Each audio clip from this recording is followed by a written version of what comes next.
Have you ever come across, I think I know it all type personality type?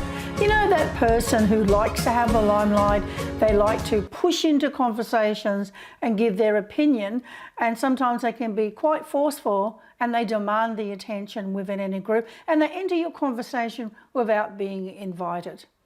You've just met the I think I know it all. Hi, my name is Stemm. I'm the founder of High Performance Coaching and Training, and this is part of my 10 video series that I'm putting together. And today's topic is around handling difficult personality types. And today we're focusing on the I think I know it all type personality. Now, I may be a bit of a romantic, but when I was growing up, when I think about the know-it-all, I think about a scene where, you know, the old days when people get on stage and they do their act and often they get booed off stage. And often you'd see all of a sudden from the side of the stage, this big hook comes out, drags them around the neck and pulls them off stage. This is what I like to think about when I see I think I know it all. So what I visualize when I get caught up with the I think I know it all, firstly, I have to have compassion and I have to have patience for these people. And I understand the reason why they're doing what they're doing, because they just want to be appreciated. They want attention. So often I see them like a little Daffy Duck or someone on stage doing their vaudeville dance routine and being pulled off stage, and everyone just booing them as they go. So so I understand that allows me to, just in my mind, to keep balanced and not to get, I suppose, offended by them, but to understand that the I think I know it all has enough information about a subject to fool some of the people. So some of the people who don't know the subject, they put it across so well that they can actually fool them as though they know the subject well. However, people who do know the subject, they can't fool them because they know that these people, the knowledge they put forward, there's no depth in that knowledge. So, but they try to justify the information they put across. So they are very much about attention-seeking people. They want attention and they like to be the centre of attention as well. So often you'll hear them, they'll put it forward as well. So some of the signs of the I think I know it all, some of the signs is they often use generalisations and they'll use distortions, and they'll also use distractions as well. So they delete information, so the information is lost. They don't give you all the information. They distort it by blowing it out of proportion, and they generalise it by saying, everyone does this. It's always done this way. You know, they're very much about generalising. The whole world does this particular behaviour. So we know that when they do that, that they're actually are seeking the attention, and also they also like to actually claim that they know all the answers, and they like people to go to them to actually ask questions to them for them to actually show their brilliance. So what do we do? You know, what is our goal around meeting these personality types? So our goal is to give their bad ideas a hook. So our goal is get them off stage and get us on the stage so we can present the truth to the people that we need to speak to. So let's look at our action plan. So the first step is you need to give them a little bit of attention. You need to give them a little bit of attention. So, you know, by doing that, you can ensure that you're not trying to make them wrong. You're not trying to go completely opposite to what they're saying, because you can become, I think I know it all as well. So if you duplicate their behaviour and you start using generalisations, distortions, deletions as well, then you become the same as them.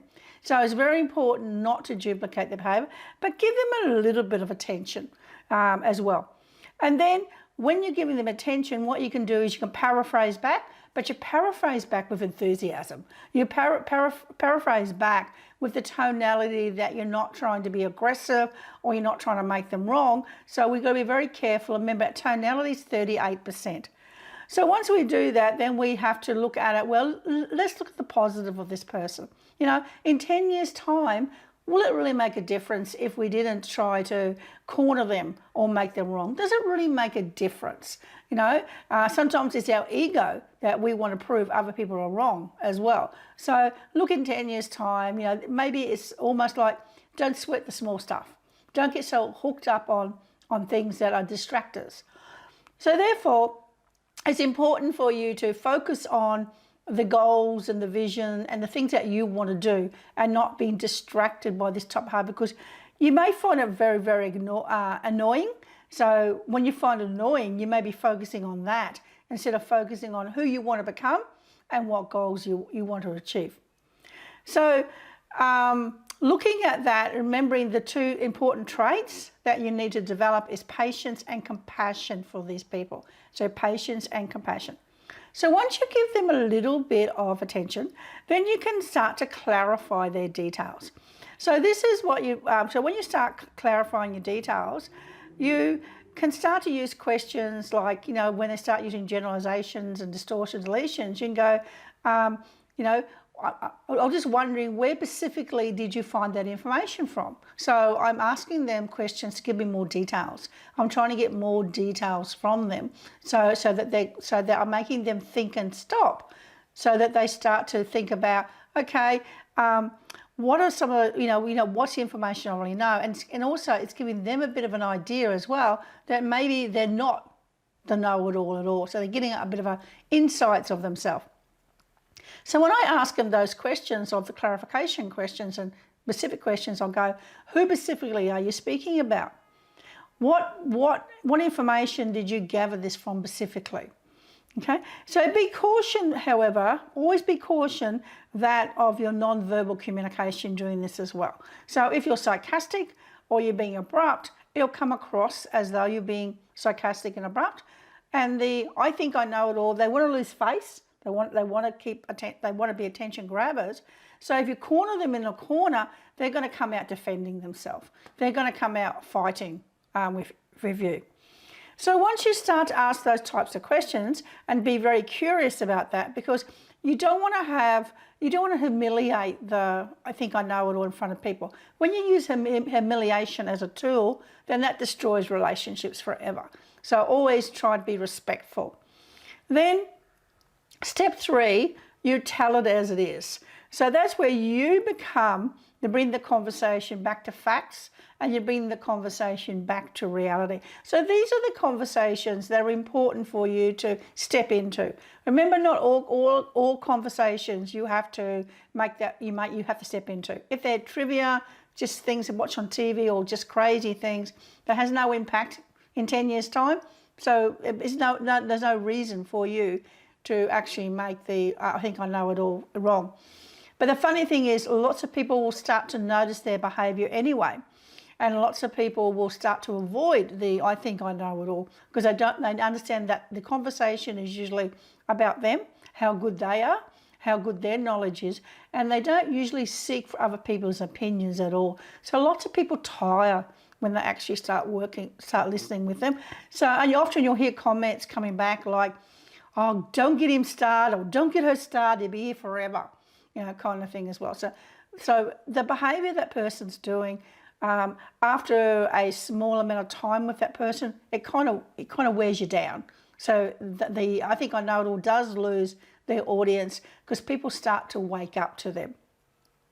So when you're trying to pull everything back to reality, you want not to humiliate the know-it-all.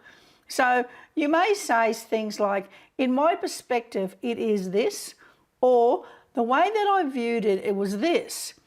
But you may also use journals and information instead. So so you could say something, thank you for your point of view. I was reading the journal that was dated such a day, and it was actually saying this, that the information that you've given me now has been updated and refined, and the information is this.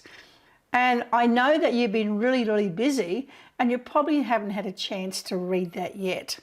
And then I think I know is going to agree with that, because you're allowing them to keep face. And at the same time, when you start to do that, then they start to respect you more. They start to understand, because they know that you know your information, and then they will start to sort of step back a bit and give you the floor a bit more as well. The other thing is, once you start to do that, then ease up on them. So easing up on them is, again, compassion. Compassion comes back into it, and patience come back into it again. So just start to ease back on them. Just highlight the information you know. Have facts with you. So facts are really good, so you can refer to those facts. And also, you want them to actually start to change their fixed way of thinking. You want them to open up and start looking at the right information and starting to realise that, I suppose, learn some emotional intelligence and some relationship building skills. So if you give them a way to get along with you, then they will become your ally. So, they want appreciation. So let's support them and I suppose acknowledge the good in them, what they do, the good traits that they do. Acknowledge that. So they're getting attention that way instead of gaining attention negatively by being the centre of attention. So that's where we need to interrupt the circle. So step 5 is interrupt their cycle. So here we may be looking at, do we have a one-on-one conversation with them and start to develop and work with them and start to understand them, and then hopefully get them to gain their own insights in what they're doing, so they want to start to shift their way of thinking, or we can give them some recognition for the things that they're doing well. Give them the appreciation. It's almost like they're positive reinforcers for what they do well, instead of focusing on the things that they're not doing well with. So they're just some tips for you. Just a couple of tips about caution. Caution, don't humiliate them. Humiliation does not work. It just proves you're right and they're wrong. And as I said, if you give them a chance to get along with you, then we want people to become our ally. We want to influence, persuade. We want people to buy into our ideas and for them to continue their growth within the organisation as well. Ensure that you focus on what you can reference. So ensure that you've got facts and figures so you can reference that. So when you stand up and, start to put forward your ideas, people will see that your information is factual and not just on assumption. And also, just know enough, just understand they know enough to be knowledgeable, but they won't fool the people all the time. They'll just fool the people the sometimes. I hope you enjoyed today's session, and talk to you again soon. Take care. Bye.